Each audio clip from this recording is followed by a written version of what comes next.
Hello bearded bee people, welcome back to B&K Bees. I'm thinking about winter. It's hot, it's July 26th, it's got to be 85 degrees out today.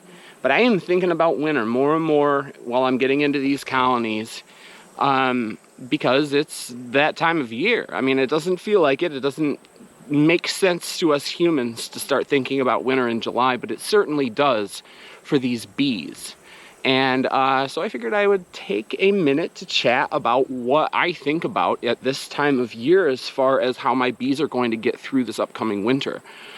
First and foremost, the thing that I have in my mind way before now, but I suggest that you guys figure out for yourselves, is how many boxes you guys are going to send your bees into winter in.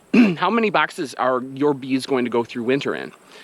That is usually decided by how many brood boxes you ran throughout the year, but I know a lot of beginning beekeepers, it's sort of an ebb and flow, not a set thing. They have not made up their minds as far as that's concerned yet, and that is okay, that makes sense.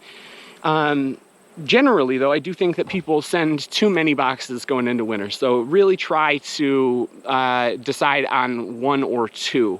If they're just a massive colony and they've got brood in tons of different frames and then more than 2 boxes, then it's okay to send a colony or 2 into winter with 3 boxes. I'm not saying that that's going to kill your bees. I'm just saying that it is an optimal and sort of industry standard thing to send them in their brood area, which is usually a single or double deep configuration.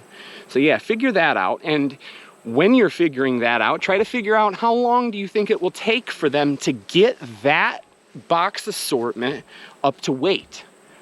Because once again, you're really not wanting to send them in with a couple of honey boxes on top, just because that's such a large cavity for those bees to live in and work throughout the winter. You really do want everything to be as condensed as possible. You want that food to be just about everywhere and very easily accessible for those bees, rather than having a couple of empty boxes that those bees resided in during the year and honey up top.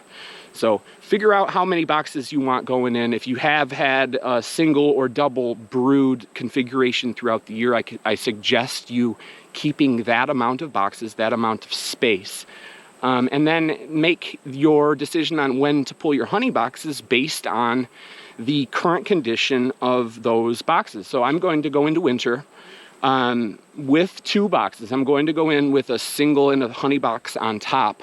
And I'm going to pull my honey supers in the middle of August, giving myself about a month of time to feed these bees and get them up to weight. That is very, very important. I do not like to be cut off at the end of the year by frost or by bees that are unwilling to eat food. So I set myself more than enough time, and that is a month. A month is good. A month makes me feel comfortable. I suggest you do the same. So try to figure out exactly when your bees are going to stop drinking food. In the Lower Peninsula, that was usually the beginning of October. And try to give yourself a month of time to feed that brood area up to weight, because what I always say is they have to be happy, heavy, and healthy. And that means happy in a box. Okay, so I have to cut this off soon.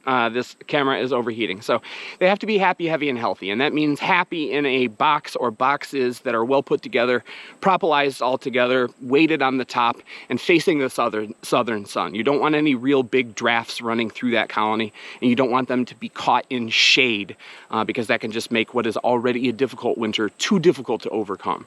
Heavy in the sense that they really, I mean, it is surprising how heavy a colony needs to be to make it through a northern winter. So a single box should be about 100 pounds, just impossible to pick up. So happy, heavy, and healthy. Healthy is the most important thing.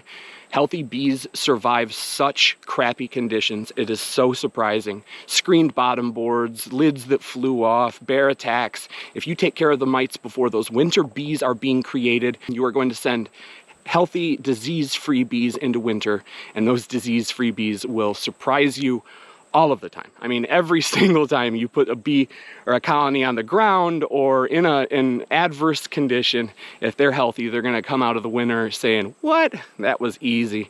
So yeah, happy, heavy, and healthy. Those are the 3 main important things to pay attention to, and paying attention to it, the importance of that starts now. So it's July 26th, but start thinking about your overwinter configuration. If you have any questions, please leave them in the comment section below. I'm happy to chat with you. But yeah, thank you very much for watching. Get out there and have some fun with your bees. See ya.